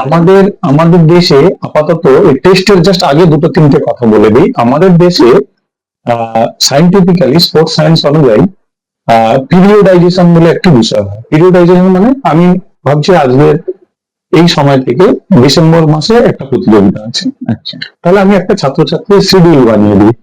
সে কতদিন কি অভ্যাস করবে, স্কিল অভ্যাস কতদিন করবে, তার নিজের ফিজিক্যাল ফিটনেস কতদিন ডেভেলপ করবে, সে ছোট ছোট কম্পিটিশনে কতদিন নামবে, এরকম করে করে করে করে আমরা ফাইনালি গিয়ে আমরা কিন্তু সেই কম্পিটিশন টাইমে পৌঁছাই, যাতে সে কম্পিটিশনের সময়তে ভালো ফলাফল দেয়। আমরা এরকম ছোট ছোট ছোট ছোট পার্টে ভেঙে নিই। এইবারের যে বিষয়টি, আমাদের যে সমস্ত অ্যানাটমিক্যাল বা ফিজিওলজিক্যাল যে সমস্ত টেস্ট গুলো হয়, তার মধ্যে নর্মালি আমাদের যে সমস্ত ব্লাডের রক্তের যে সমস্ত কম্পোনেন্ট গুলো আছে, যেগুলো আমাদের এই সমস্ত স্পোর্টস অ্যাক্টিভিটির ক্ষেত্রে গুরুত্বপূর্ণ। একটা উদাহরণ দিয়ে বলি, রক্তে হিমোগ্লোবিনের পরিমাণ। হিমোগ্লোবিন আমাদের শরীরে অক্সিজেন সরবরাহ এবং কার্বন ডাইঅক্সাইড সরবরাহতে সাহায্য করে। তাহলে কারোর শরীরে যদি হিমোগ্লোবিনের পরিমাণ স্বাভাবিকের থেকে কম থাকে, তার ক্ষেত্রে এইরকম এন্ডিউরেন্স এবিলিটিতে তার অংশগ্রহণ করাটা সহজবোধ্য হবে না। ঠিক আছে, সেক্ষেত্রে আমরা এইরকম ব্লাডের বিভিন্ন যে সমস্ত কম্পোনেন্ট গুলো আছে যেগুলো যুক্ত, সেগুলো আমরা অনায়াসে টেস্ট করাতে পারি। তারপরে হচ্ছে আমাদের হাড়ের গঠন, ঠিক আছে, সেগুলো আমরা বিভিন্ন রকমের এক্স রে, ঠিক আছে, বা আরো নিত্য নতুন বেশ কিছু পদ্ধতি এসেছে, যে সমস্ত পদ্ধতির মাধ্যমে আমরা এই সমস্ত অ্যানাটমিক্যাল ডাইমেনশন গুলো আমরা জানতে পারি। যেমন আমি একটা ছোট্ট উদাহরণ ওখানে দিয়ে দিই। আমরা জানি যে যে সমস্ত আমাদের, মানে আমি ডিজিজের দিকে যাচ্ছি না, ডিজিজ শব্দটা ডিজিজ দিয়ে বলবো, কিন্তু ভাবনাটা এরকম। ফ্ল্যাট ফুট, বোলেগ, নক নি, স্কোলিওসিস, কাইকোসিস, এগুলো একটা ডিজিজ, কিন্তু হয়তো সাধারণ দৃষ্টিতে এগুলো দেখে কাউকে মনে হয় না যে তার স্কোলিওসিস বা কাইকোসিস বা লর্ডোসিস এরকম হতে। এগুলো বোন স্ক্যান করলে না, এই জিনিসগুলো কিন্তু আস্তে আস্তে পরিষ্কার হয়ে যায়। ঠিক আছে, তো বিভিন্ন খেলার ক্ষেত্রে তাদের প্রয়োজনীয়তা বা তাগিদ অনুযায়ী এগুলো কিন্তু আমরা সাধারণ মাপে করতে পারি। আমি সেই কথাটাই বললাম, কিন্তু এটা আমরা যে করি কাজটা, আমরা অনেকটা পরে ইয়ে করি। এই কাজটা যদি আমাদের আরো, মানে আমাদের চেষ্টা কিন্তু চলছে যে প্রতি মুহূর্তে আমরা একটু ডেভেলপ করে নিচে না হচ্ছে আর কি বয়সে। এই টেস্ট গুলোর সঙ্গে সঙ্গে আরো ক্রিটিক্যাল যে সমস্ত টেস্ট গুলো রয়েছে, যেগুলো বললাম, যে সমস্ত ক্রোমোজোমাল ফর্মিটিস যেগুলো রয়েছে, সেগুলোতে যদি আরো আমরা আস্তে আস্তে নামতে পারি, যেগুলো প্রচন্ড ব্যয়সাধ্য, সেগুলো যদি অল্প ব্যয়ের মাধ্যমে করে ফেলার আমরা প্রয়াস বার করতে পারি, তাহলে হয়তো আমাদের ডেভেলপমেন্টটা আরো দ্রুত হবে। ঠিক আছে, তো সাধারণ দৃষ্টিতে আমরা আপাতত এই সমস্ত স্কিন, ব্লাড, অ্যাডিপোস টিস্যু, ঠিক আছে, বোন, এই সমস্ত স্ক্যানিং গুলো আমরা মোটামুটি করি। তারপরে তো চোখ রয়েছে, গুরুত্বপূর্ণ জিনিস, তারপরে পশ্চারাল মেজারমেন্ট রয়েছে, এইগুলো করেই মোটামুটি আমরা একটা ডিসিশনে আসি। ধরুন আমাদের ভিডিও তো অনেক স্টুডেন্টরাও দেখবে, যারা হয়তো টুয়েলভে এখনো ওঠেনি, অনূর্ধ্ব 12-এ পড়ে। তো তাদের জন্য কিছু যদি আপনি সাজেশন দেন, মানে একটা স্যার প্লাস ডক্টরেট হয়ে আপনার সাজেশন অনেকটা মূল্যবান আমাদের কাছে। এই জায়গাটা খুব ছাত্রছাত্রীদের একেবারে আমি সবসময় বলবো নিজের চাহিদার বিষয়, কারণ এটা খুব ধ্রুব সত্য, activity plus performance is equal to result. এবং অ্যাক্টিভিটি এবং পারফরমেন্সের জন্য সব থেকে গুরুত্বপূর্ণ হচ্ছে সেলফ মোটিভেশন। প্রথমে হচ্ছে নিজেকে ভাবতে হবে যে আমি কিভাবে নিজেকে এগিয়ে নিয়ে যেতে চাইছি। একটা দুটো একটু প্রসঙ্গের কিন্তু একটু অন্য কথা একটু বলি, হ্যাঁ, বিষয়টার সঙ্গে প্রাসঙ্গিকতা রাখে, কিন্তু দুটো বিষয় আমার মনে হয় জানার দরকার এই বয়সে। যেহেতু আপনি 11-12 শব্দটা বললেন, মানে আমরা ধরে নিই এই বয়সটাতে তারা টিনেজ, তারা মোটামুটি ম্যাচুরিটির দিকে প্রত্যেকেই চলে আসছে ছাত্রছাত্রী। এই বয়সে আমরা প্রত্যেকেই জানি যে অ্যাডোলেসেন্স পিরিয়ডে তার বৈশিষ্ট্য, তার অ্যাক্টিভিটি, তার প্রবলেম কি করলে সলভ হয়, এগুলো মোটামুটি আমরা জানি। সেই প্রবলেম গুলোর জায়গা থেকে না ছাত্রছাত্রীদের একটা মনস্তত্ত্বের বিষয় নিয়ে আলোচনা করি।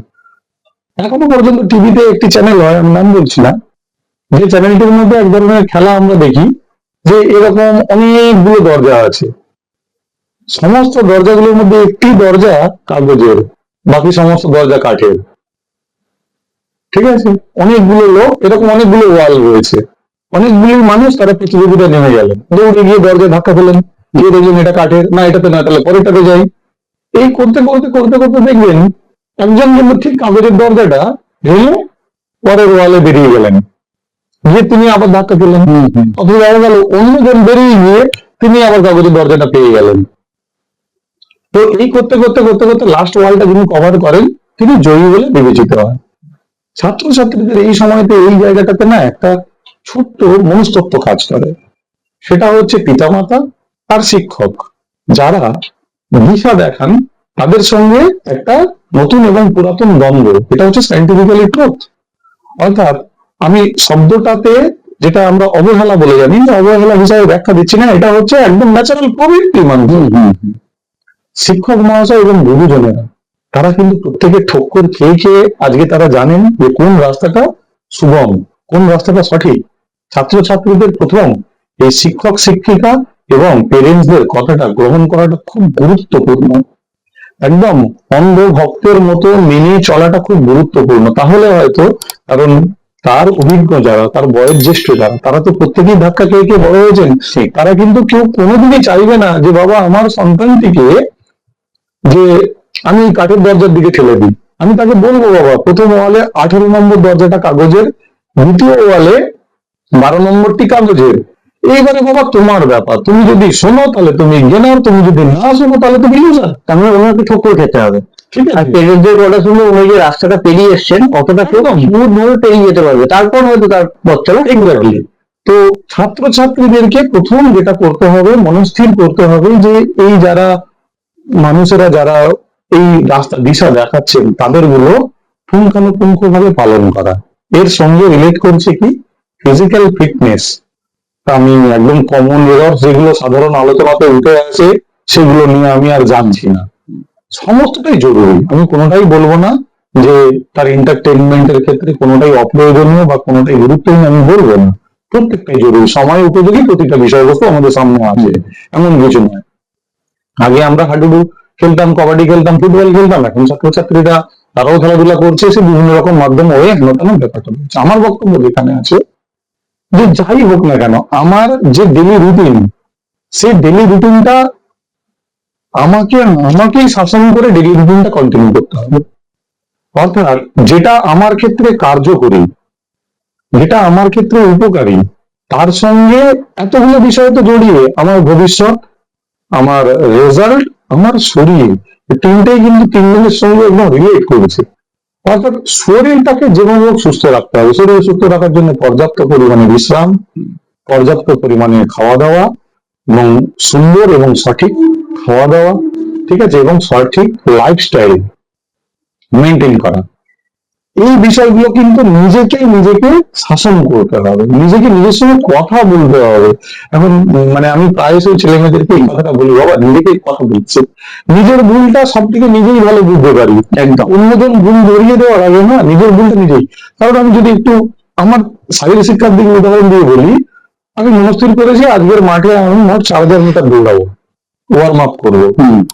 আমি কিন্তু চাইলে 4000টাকে 6000 করতে পারি, আমি কিন্তু চাইলে 4000টাকে 1000ও করতে পারি।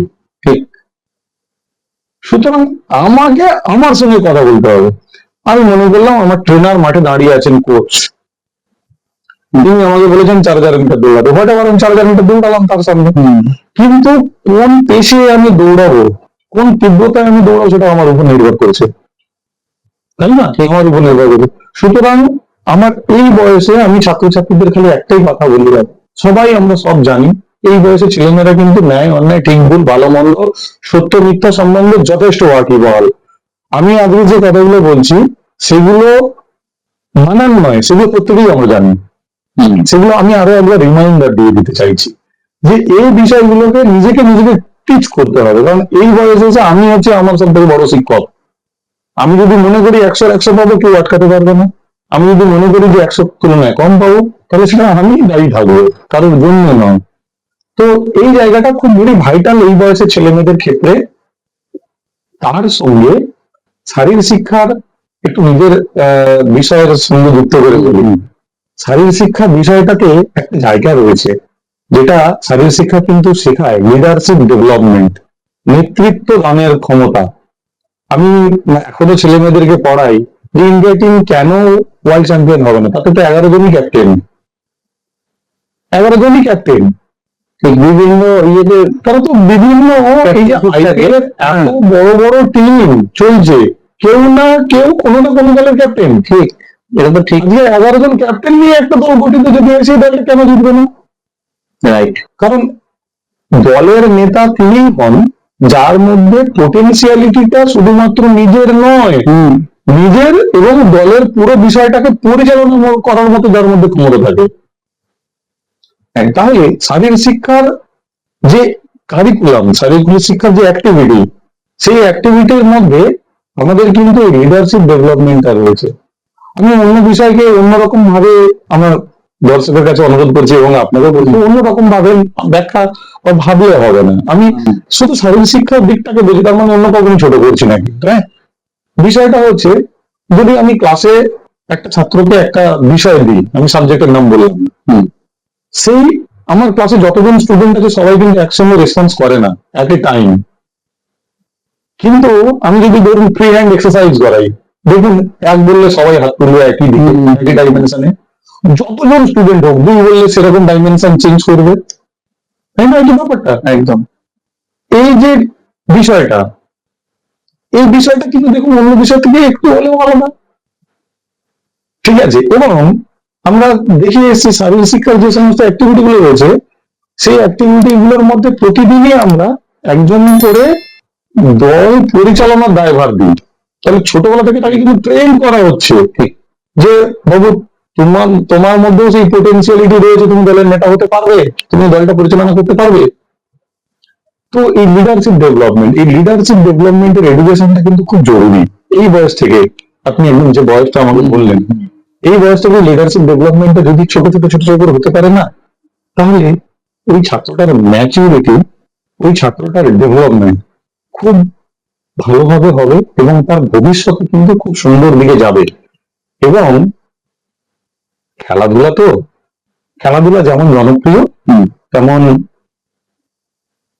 শরীর গঠন, মন গঠন, আমি সহজ করে বলছি, মানে ফিজিক্যাল এডুকেশন টার্মে বলছি না, স্বাস্থ্য গঠনের জন্য সাধারণভাবে একটা মানুষের সার্বিক অ্যাক্টিভনেস তৈরি করতে সাহায্য করে। সারাদিন যদি সুস্থ থাকতে হয়, তাহলে এই ফিজিক্যাল যে সমস্ত কালচার গুলো রয়েছে বা অ্যাক্টিভিটি গুলো রয়েছে, তার মধ্যে যেতে হবে। আমার শ্রদ্ধেয় পূজনীয় স্যার, ওনার দুটি ছোট্ট লাইন আমি এই সপক্ষে বলি, হয়তো এই পুরো বিষয়টার সামাপ করে দেবেন। এবং ভারতবর্ষে শারীরিক শিক্ষা নিয়ে যতজন পড়াশোনা করেন, তারাও এই শব্দটা কিন্তু মনে রেখে অটোমেটিক্যালি মনে থেকে যায়, কাউকে মুখস্থ করতে হয়, ঠিক আছে? তো স্যারের আমি নাম এখানে উল্লেখ করবো না, আমি লাইন দুটো বললে সবাই বুঝে যাবেন কোন স্যার। স্যারের লাইন দুটি এরকম ছিল: be active, keep fit, enjoy your life. Be passive, grow fat, risk your life, the choice is yours. এই কয়েকটি শব্দ দেখুন, আপনাকে কিন্তু পুরো ভাবনা চিন্তাটাকে বদলে দেবে। আপনি যদি জীবনে এনজয় করতে চান, আপনাকে অ্যাক্টিভ থাকতে হবে, ফিট থাকতেই হবে, ঠিক? কারণ যত বড় বড় সংস্থা, যত বড় বড় দপ্তর রয়েছে, প্রত্যেকেরই কিন্তু কাজের বাইরে ফিটনেস ডেভেলপমেন্টের জন্য তাদের পরিষেবা রয়েছে। একদম ঠিক।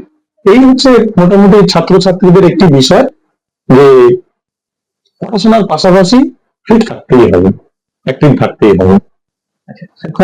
খুব সুন্দর করে বললে যে একটা ছাত্রছাত্রীকে কিভাবে ফিজিক্যাল এডুকেশনে আসতে হবে বা তার জন্য কি করতে হবে।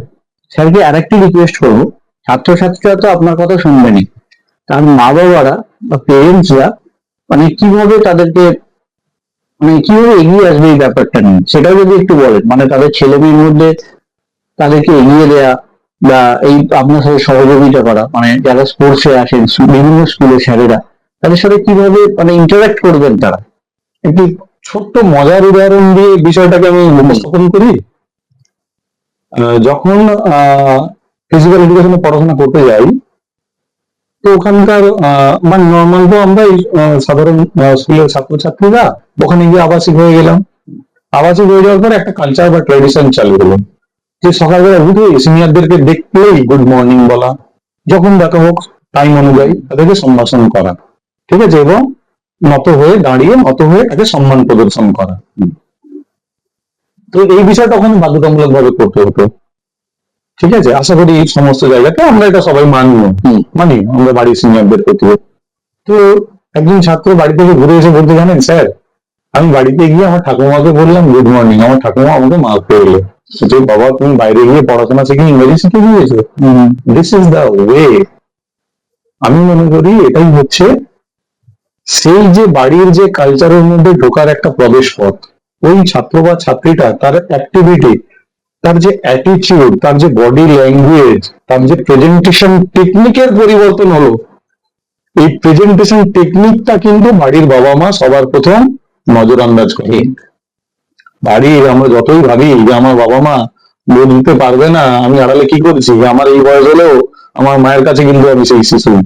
আমার বাবা মাই হচ্ছেন সব থেকে বড় এবং হাই ডেফিনেশনের স্ক্যানার।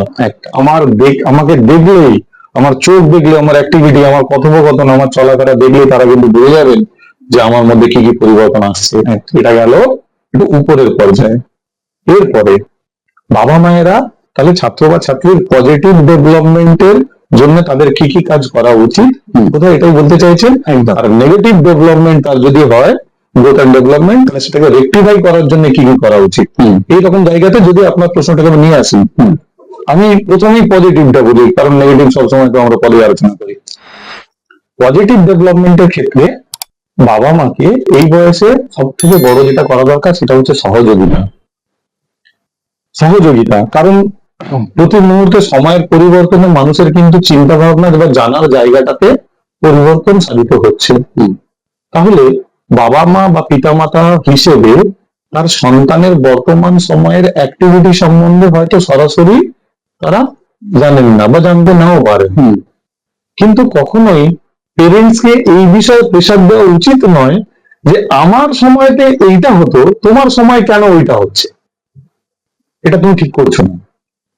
এটা হচ্ছে আমি যেটা বলি, ছাত্রছাত্রীদের মধ্যে একটা বিরাট নেগেটিভ ইম্প্যাক্ট ফেলে। সময় বদলে মানে সময় বদলেছে। বাবা, আমার সময়তে তো মোবাইল ছিল না, এখন স্কুলে গেলে কি মোবাইল পকেটে নিয়ে যেতে হবে। আমি এই জায়গাটাতেই বলতে চাইছি, যেটা এটা বললে হয়তো সবাই বুঝে যাবে।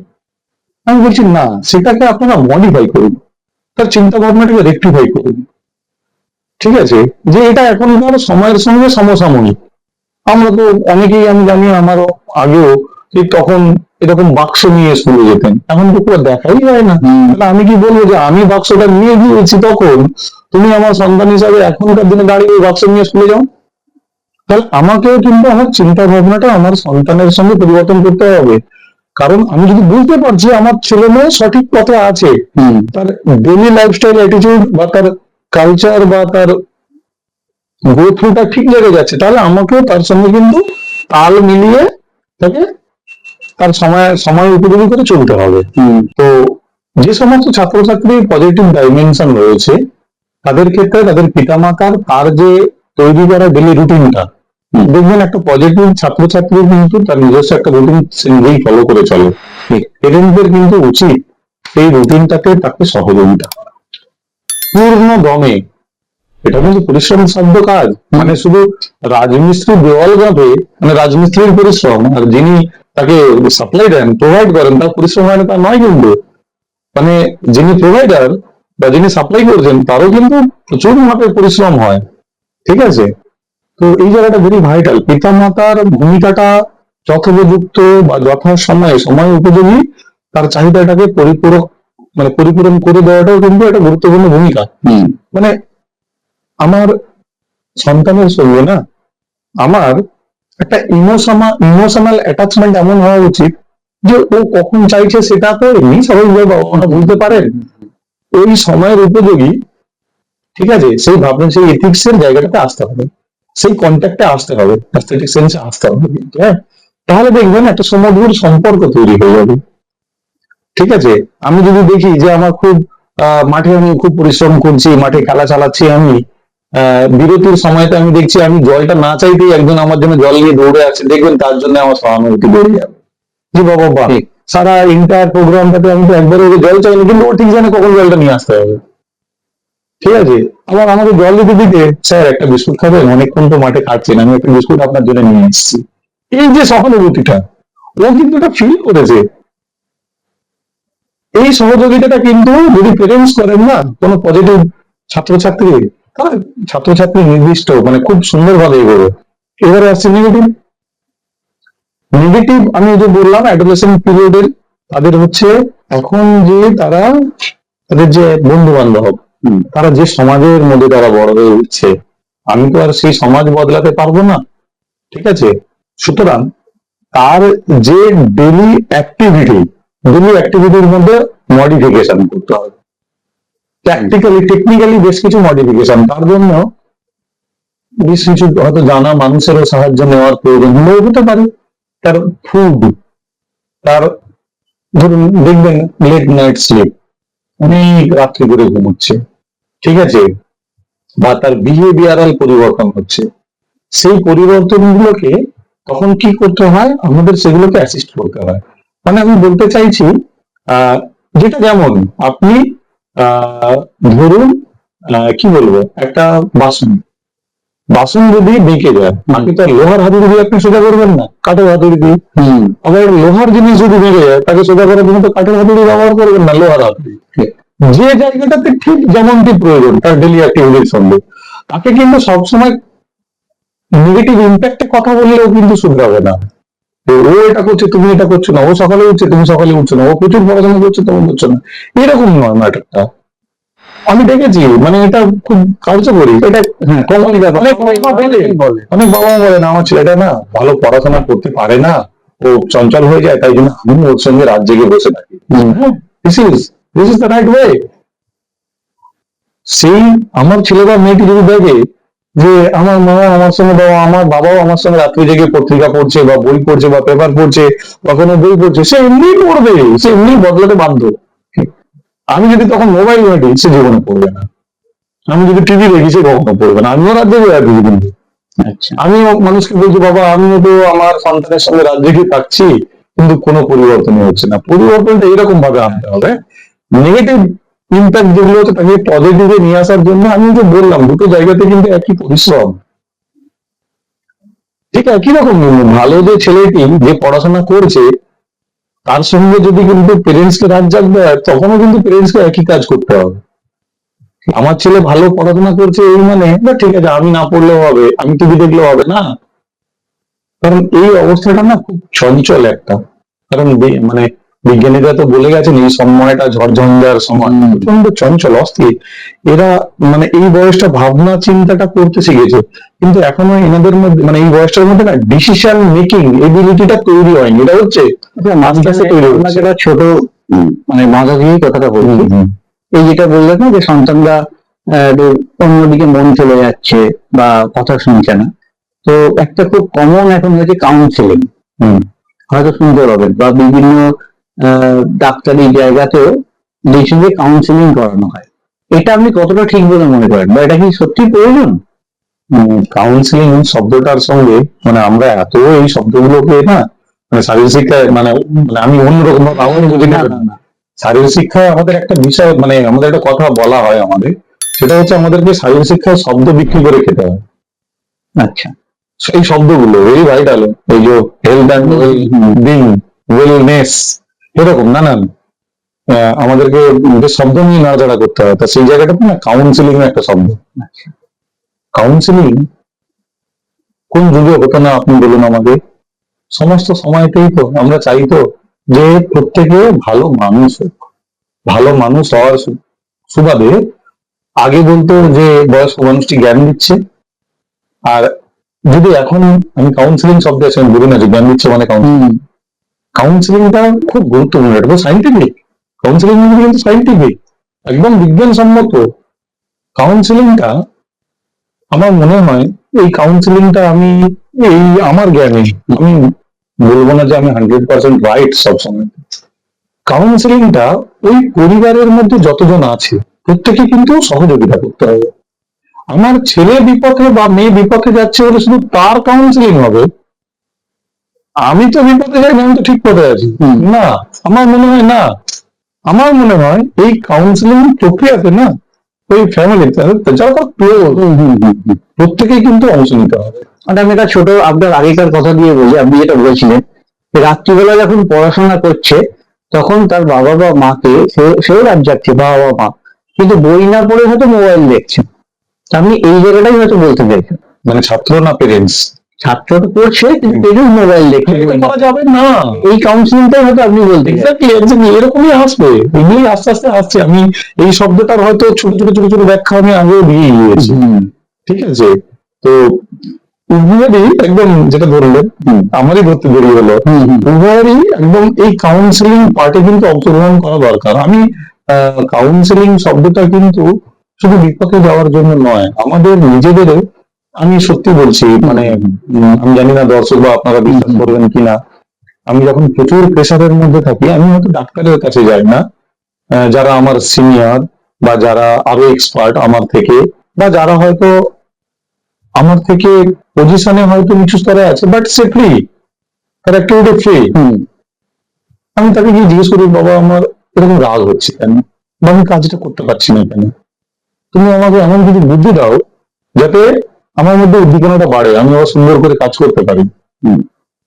আমি কিন্তু প্রত্যেক মানুষের কাছ থেকে বুদ্ধিটা এখনো নিই, টিল নাও, এখনো নিই। আমি সবসময় বলি যে শিক্ষক এটা হচ্ছে টিচিং লার্নিং প্রসেস। আমি যেমন দেবো, আমি তখন শিখবো, সেখানে শিখবো, আমি তখন শিখবো। এই নয় যে আমাকে কাউন্সিলিং এর জন্য একেবারে সোকল্ড, মানে আমি আমার অবস্থা অনুযায়ী বলছি।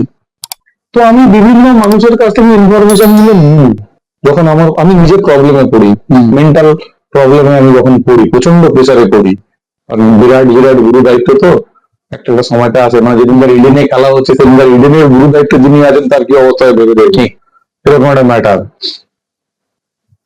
তো ওই কথাগুলো নেওয়ার পরে না আমি সেগুলো কিন্তু ফেলে দিই না, উড়িয়ে দিই না, আমি সেগুলো ট্রায়াল অ্যান্ড এরর করতে থাকি নিজের মধ্যে। আস্তে আস্তে আস্তে আস্তে ভাবি, সিস্টেম রিসেট হয়, আস্তে আস্তে মন শান্ত হয়। কেউ হয়তো আমাকে সাজেশন দিলে, দাদা ফোন, ল্যাপটপ, কম্পিউটার, মেশিন সব বন্ধ করে দাও, ঘরে তালা লাগাও, 1 ঘন্টা ঘুমিয়ে নাও। আমি এরকম মানুষের কাছ থেকে শোনার পরে দেখলাম সত্যি তো, আমি যদি না সুস্থ থাকি তাহলে এন্টায়ার সবাই কি করে ভালো থাকবে। ঠিক আছে, তো 1 ঘন্টা হয়তো হলো না, 8 ঘন্টা তো হলো, আমি উঠে দেখলাম বাহ শরীর ফ্রেশ, কাজ করা যায়। তো এটা আমার ক্ষেত্রে একটা কাউন্সিলিং। তো এই কাউন্সিলিং পার্টটাতে না সবাইকে যদি অংশগ্রহণ করে ওই ফ্যামিলি, আমার মনে হয় এই সন্তানটি সঠিক পথে আসতে পারে। মানে আপনার কথা অনুপাতে যে সন্তান আমরা কাউন্সিলিং করতে চাইছি তার সাথে সাথে তার বাড়ির যারা খুব কাছের লোক তাদের শুধুমাত্র তা নয়, তার উপরে বোঝাটা চাবিটা উচিত, তোমারই কাউন্সিলিংটা লাগবে, আমাদের নিজের দোষটাও দেখতে হবে। আমি যখন ভাবছি আমার সন্তানের কাউন্সিলিং করবো, আমি তার এন্টায়ার সারাদিনের বিচরণ ক্ষেত্রটাও আমাকে কিন্তু স্টাডি করে নিতে হবে। ঠিক আছে, সেই জায়গাগুলোকে টার্গেট করতে হবে, দিলেই দেখবেন ম্যাটারটা আমার মনে হয় সলভ হয়ে যাবে। এরকম একটা ব্যাপার থাকে। স্যারের কাছ থেকে আজকে আমরা অনেক কিছু বুঝলাম এই স্পোর্টস সম্বন্ধে, স্কুলের স্পোর্টস সম্বন্ধে। তো উনি একজন স্পোর্টস পার্সন, তো লাস্টে আমি ওনাকে একটা মাস্টার স্ট্রোক বলবো, যে স্যার একটা মাস্টার স্ট্রোক যেটা খুব কাজে লাগবে সবার, মানে সবার, মানে আমাদের ধরুন সমাজের কাজে লাগবে এরকম করে একটা মাস্টার স্ট্রোক।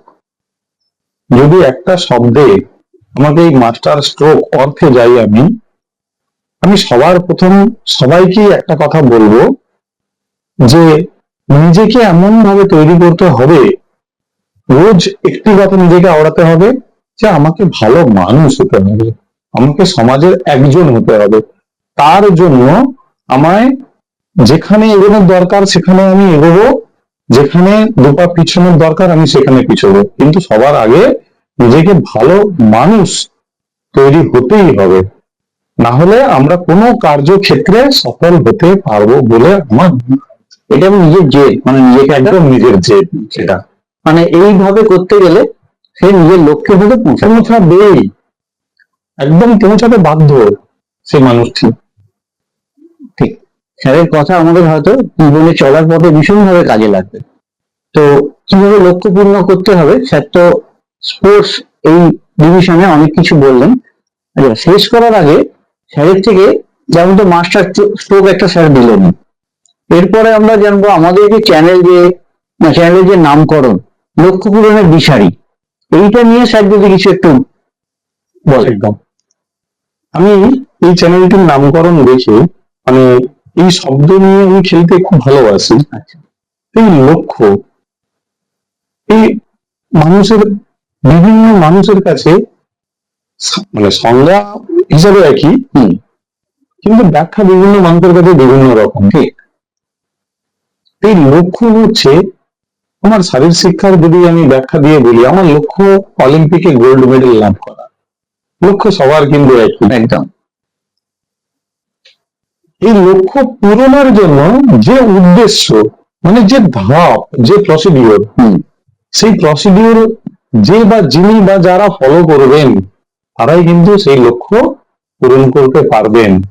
অর্থাৎ এই লক্ষ্য পূরণ শব্দটা কিন্তু শারীরিক শিক্ষার ক্ষেত্রে 100% স্বর্ণাক্ষর। অর্থাৎ শারীরিক শিক্ষার একটা বড় অংশ হচ্ছে লক্ষ্য পূরণ। লক্ষ্য পূরণ না হওয়া পর্যন্ত কোনো প্লেয়ার থামে না, থামাটা উচিত না, থামাটা উচিত নয়। এবং একই রকম ভাবে ব্যক্তিগত জীবনে এবং ছাত্রছাত্রীদেরকেও আমি একই কথা বলি, যেটাই যার লক্ষ্যই হোক না কেন, যতক্ষণ না পর্যন্ত সেটা আমার অ্যাচিভ করবো, থামা যাবে না কোনো অবস্থাতেই।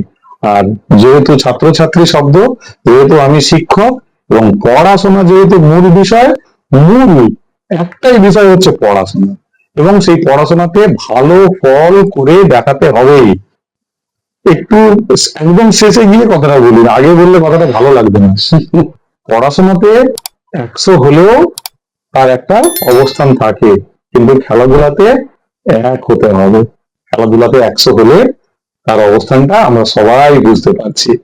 কোনটার গুরুত্ব বেশি, কোনটার গুরুত্ব কোনখানে কতটা, সেটা আমরা সবাই সমৃদ্ধ হলাম, এটা আমি মনে করি। স্যার আরো যদি কিছু বলেন, মানে একটু বিস্তারিত ভাবে যদি একটু বলেন আমাদের চ্যানেলের এই আমাদের নাম সম্বন্ধে। একদম একদম একদম, আমি আবারও বলছি, চ্যানেলটি যেদিন থেকে আমি আপনার কাছ থেকে শুনেছিলাম, আমার এই নামটাই মানে আমার কাছে খুব কার্যকরী ছিল। আমি এই দুটি শব্দ, মানে মানুষের কাছে লক্ষ্য আর উদ্দেশ্যর বিভেদ বা পার্থক্য বা সামঞ্জস্যটা অনেক সময় পরিষ্কার হয় না।